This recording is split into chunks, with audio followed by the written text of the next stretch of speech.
Olá, seja muito bem-vindo. Este é o programa A Vida em Foco. A sociedade tem muitas perguntas. O Espiritismo tem respostas para os desafios da existência humana. Nosso programa levará você a refletir sobre as questões profundas que a vida nos propõe.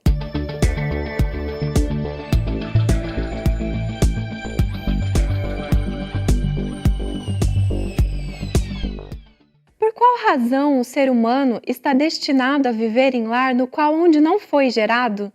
Que força é esta que coloca os seres neste campo de oportunidade? Que experiências se podem tirar desta relação? Há interferência de ordem espiritual para isso acontecer? Estas e outras perguntas serão respondidas na entrevista de hoje, que tem por tema Visão Espírita da Adoção.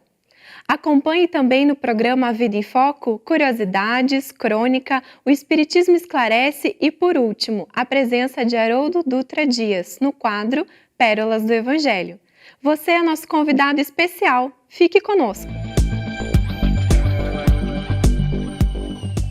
Fique agora com a crônica da semana.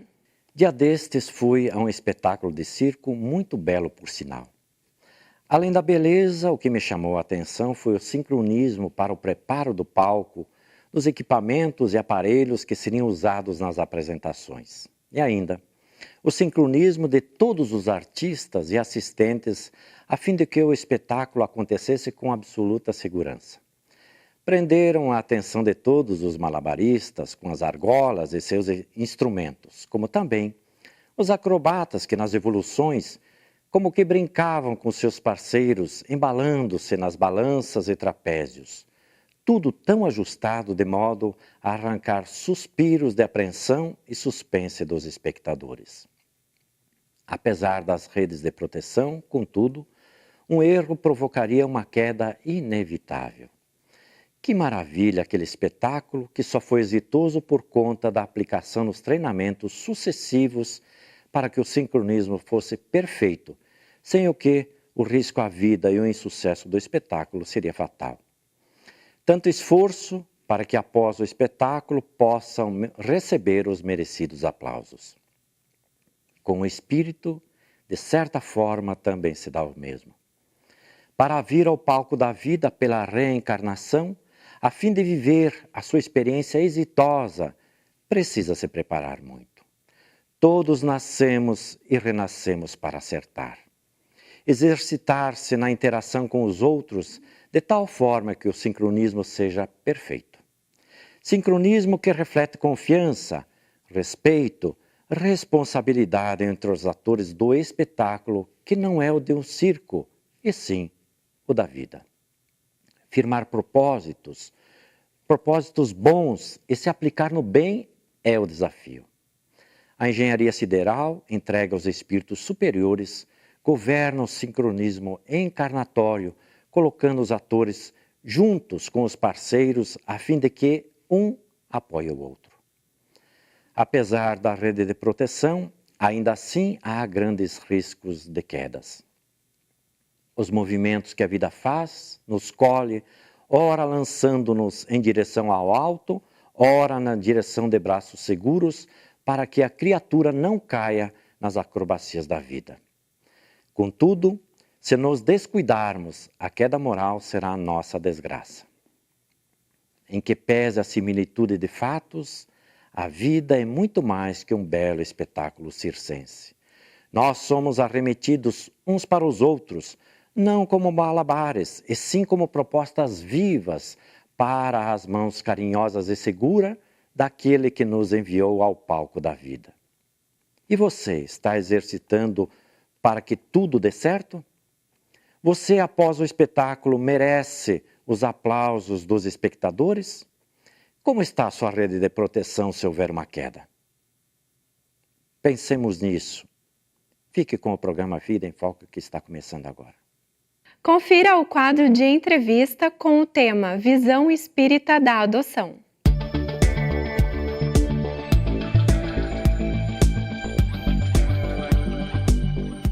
Olá, é bom ter você novamente conosco em mais um programa A Vida em Foco, no nosso quadro de entrevistas ou bate-papo, porque a sociedade tem muitas perguntas E o Espiritismo tem as respostas profundas para a solução dos diversos enigmas da existência. Conosco, aqui hoje, a presença da nossa amiga, acima de tudo, Aristeia Moraes Hall, mãe de 4 filhos. 2 deles, filhos do coração.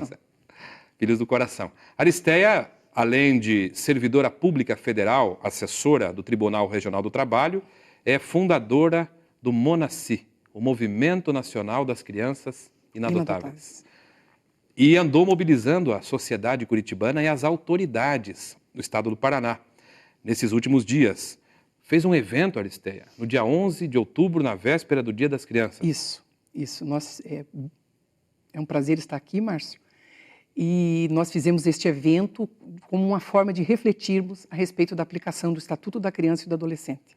E disseram que você teve no seu, ou no Facebook, né, do MONACI, 60 mil acessos em 3 dias. Em 3 dias. Para assistirem a um vídeo. Isso. Muito bem. Que resume o evento. Eu gostaria de falar para você também que a Aristeia é espírita, expositora espírita, ela é divulgadora do espiritismo em diversas instituições, né, Aristeia? Isso. E nós vamos falar sobre o assunto adoção na visão espírita, que é o que importa aqui, né, levar para você que está nos assistindo. Então eu já gostaria de começar perguntando, Aristeia, qual a visão do espiritismo sobre a adoção? Você sabe, Márcio, que quando você estuda o Evangelho de Jesus, que é tão brilhantemente resumido por Kardec nos ensinos morais do Cristo, nós resumimos a visão espírita da adoção na lei de amor. Quando nós nos propomos a amar os nossos semelhantes integralmente, vendo naquela criatura também um filho de Deus, você consegue ver a adoção como uma coisa extremamente natural dentro da doutrina espírita. Foi essa convicção, e não é de agora, né, Alice? Você é espírita há quanto tempo? Nossa, acho que me tornei espírita aos 7 anos. Estou com quase 50, então tenho...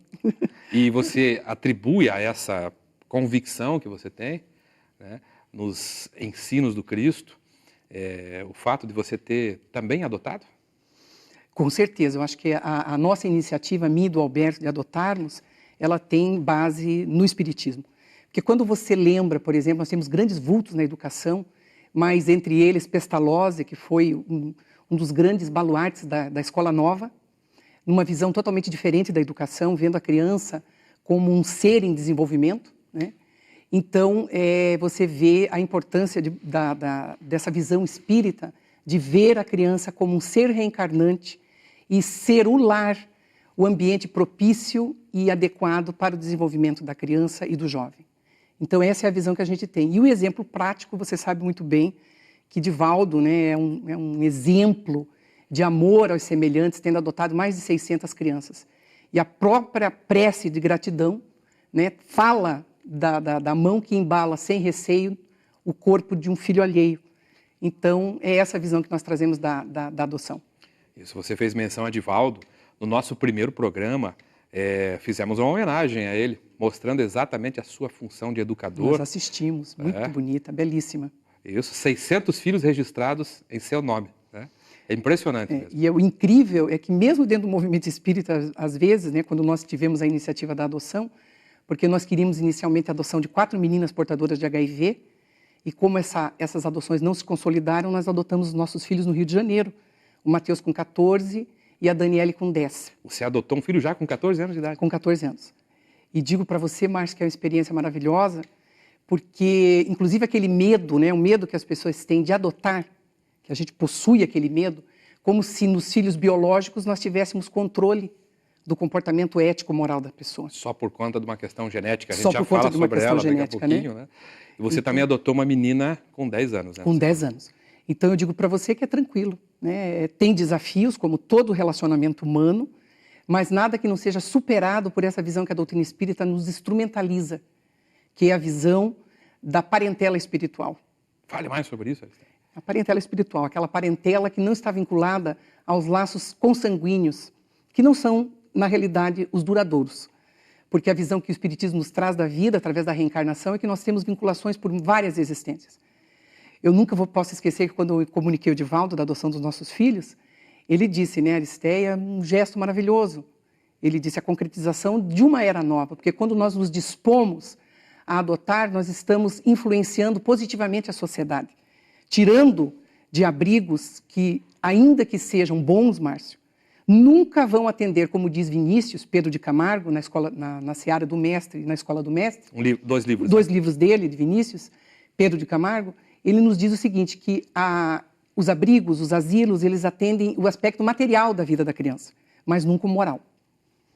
O moral, só o afeto, né? Só o investimento, e nós temos o exemplo desse investimento afetivo em Jesus, que ele há 2000 anos investe afetivamente nas nossas almas, para que nós possamos compreender esse sentido de servir ao outro e da caridade, quando nós falamos da caridade em ação, né? Que é, na realidade, o que é a caridade em ação? O amor.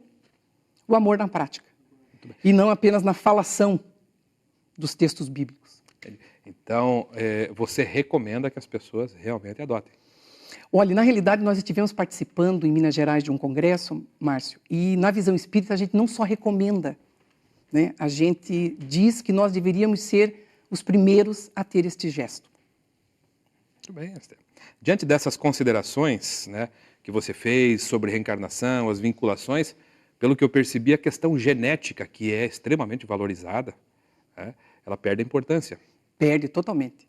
A genética, se você pegar várias questões do livro dos Espíritos, e principalmente do Evangelho, quando ele fala também dessa parentela, você vai observar que nós não devemos ter nenhuma preocupação a respeito disso. Porque mesmo que você não tenha vinculações afetivas com esse espírito que vem para o seu lar, você está ampliando os seus laços de fraternidade. E a gente vê através das obras espíritas de Joana de Ângeles, de André Luiz, Filomena de Miranda, que todos esses espíritos nos falam dessa solidariedade que rege o universo. Então, quando você abre o seu coração a se dispor a atender às necessidades do semelhante de forma integral, né, Márcio? Porque o espiritismo ele é pródigo em ações voltadas à vivência da caridade, né, principalmente da promoção social.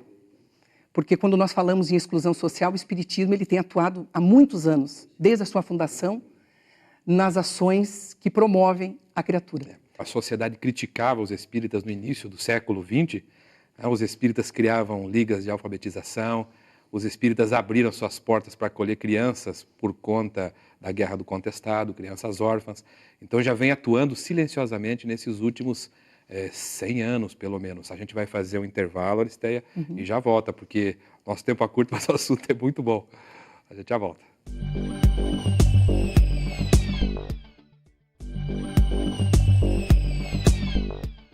Retornamos agora com a entrevista de hoje, com o tema Visão Espírita da Adoção. Estamos voltando, agradeço a você que ficou conosco. E Aristeia, estamos falando da adoção na visão espírita.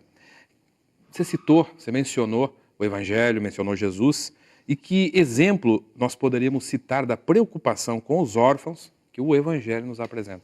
Só queria fazer acrescer, Márcio, na minha resposta a respeito da genética, que a gente poderia discutir isso com um pouco mais de tempo, mas apenas remeto os nossos telespectadores à questão 203 e 207 do Livro dos Espíritos, que falam, né, que os pais transmitem apenas o aspecto genético, mas nunca moral dos seus filhos.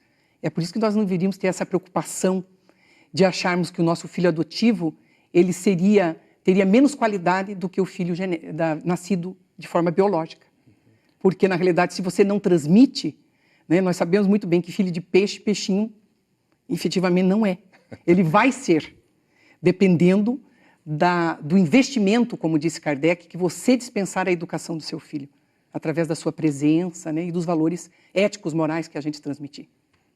Então a gente tem visto aqui quanto mais a gente aproveita esse período da infância, quando a gente tem uma ascendência, com certeza, e aí encontra o espírito responsivo também aos esforços educativos. Sim, as obras de André Luiz falam, né, da questão até 7 anos de idade, mas hoje eu vou dizer para você o seguinte, que nós sempre somos seres que estamos aprendendo.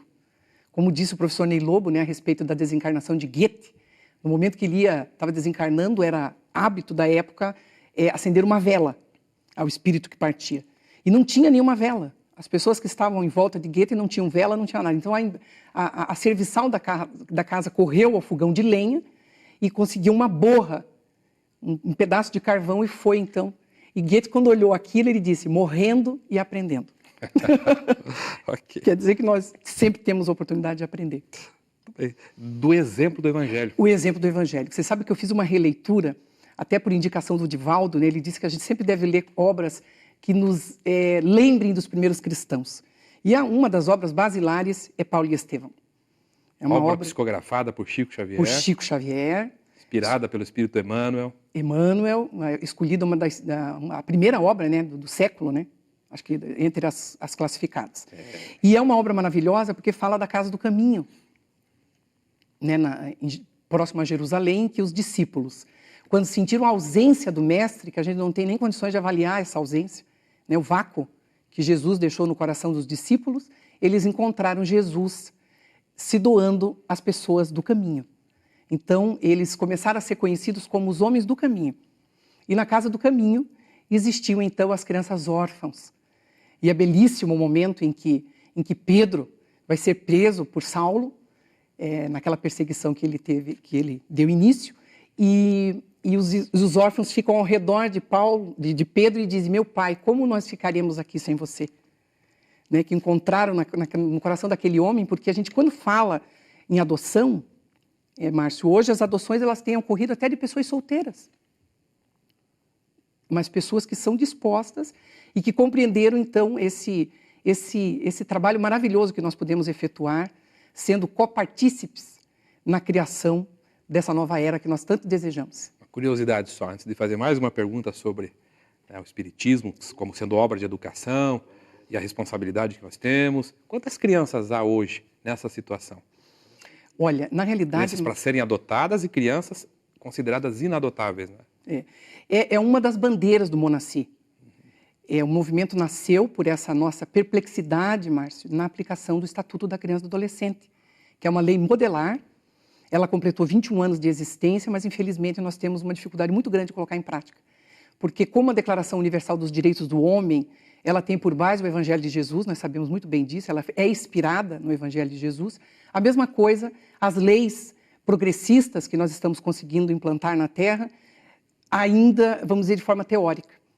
Mas nós precisamos lutar como discípulos de Jesus, como religiosos, né, no sentido profundo da palavra, nesse sentimento de nos religarmos com Deus, que é realmente nós nos preocuparmos na prática com os excluídos. Porque quando nós estudamos, por exemplo, as obras de Joana de Ângeles, nós vamos compreendendo que Jesus optou por aquelas pessoas que ninguém queria dentro da sociedade. Os obsediados, os leprosos, os órfãos, as pessoas de uma vida... Todos os tipos de pessoas eram aceitas naquele coração compassivo, que vem nos ensinando que nós podemos, né, foi tão brilhantemente falado sobre a questão da depressão, e quando nós achamos um motivo de existir, esse motivo existencial transcendente, você não tem depressão, porque não dá tempo. É muita, assim que você muita roupa, muita coisa para você fazer. Para se preocupar. Para se preocupar. Muito bem. Eu gostaria que você falasse, então, Aristeia, sobre o Monaci, o Movimento Nacional das Crianças Inadotáveis. Explore um pouco mais, fale um pouco mais para as pessoas poderem conhecer, acessar, compreender. Compreender, né? Compreender, Márcio, que o nosso trabalho é um trabalho voltado à vivência evangélica.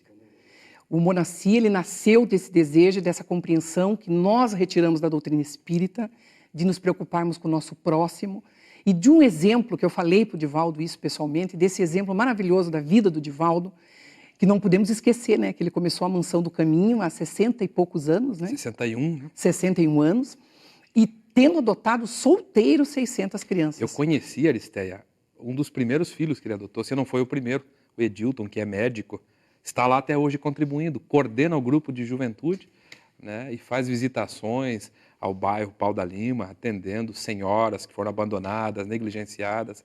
É um dos filhos dele. O outro que me recebeu no aeroporto, quando nós fomos visitar.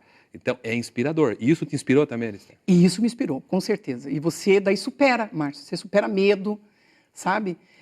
Não tem, Márcio, o que supere a satisfação, a alegria do teu filho vir te beijar na hora que ele vai se deitar.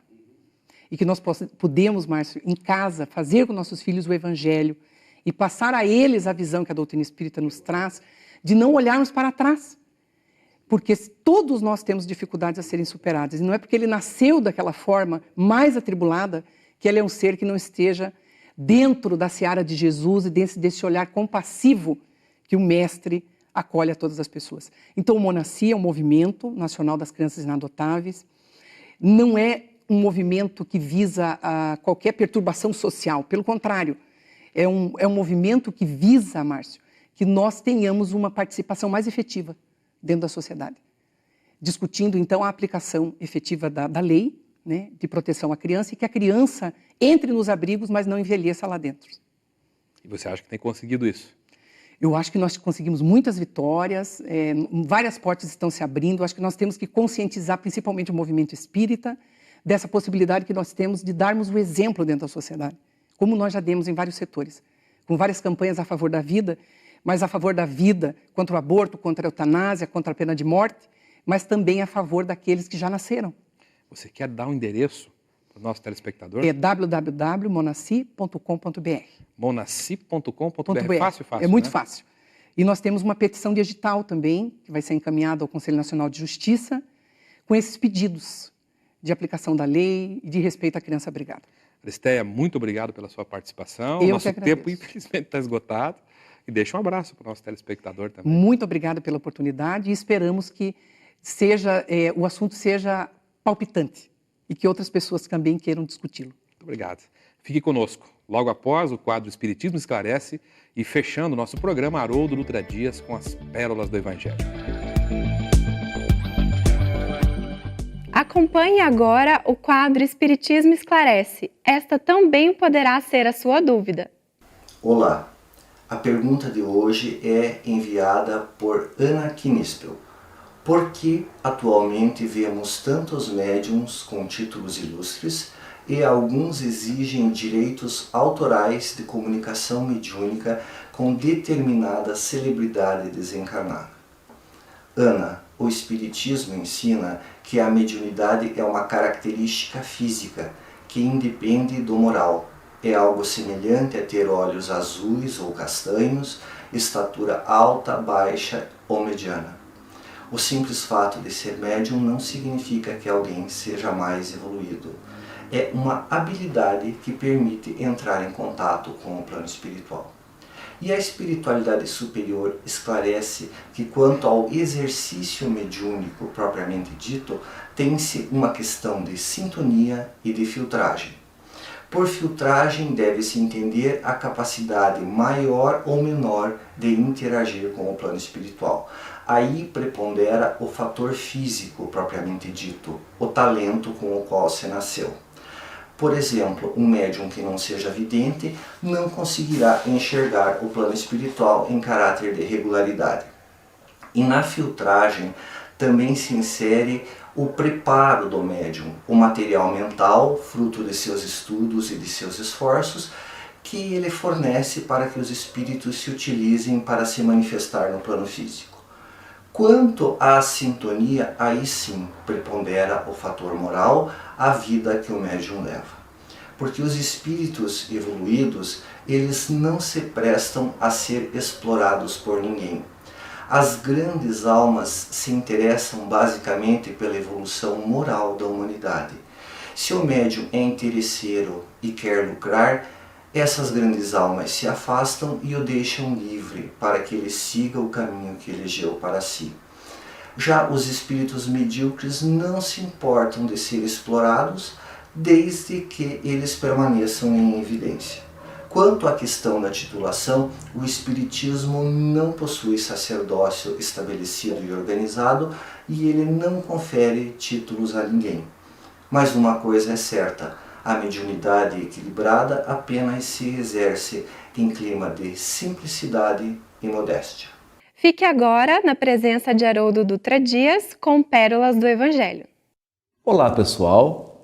Bem-vindos a mais um episódio do programa Pérolas do Evangelho. Hoje, na sequência, continuaremos abordando o monoteísmo judaico, o monoteísmo do povo hebreu, que é o monoteísmo que deu origem ao que nós chamamos de Velho Testamento e que os hebreus chamam de Bíblia hebraica. Mas hoje nós falaremos de um aspecto diferente. Vamos falar sobre a idolatria.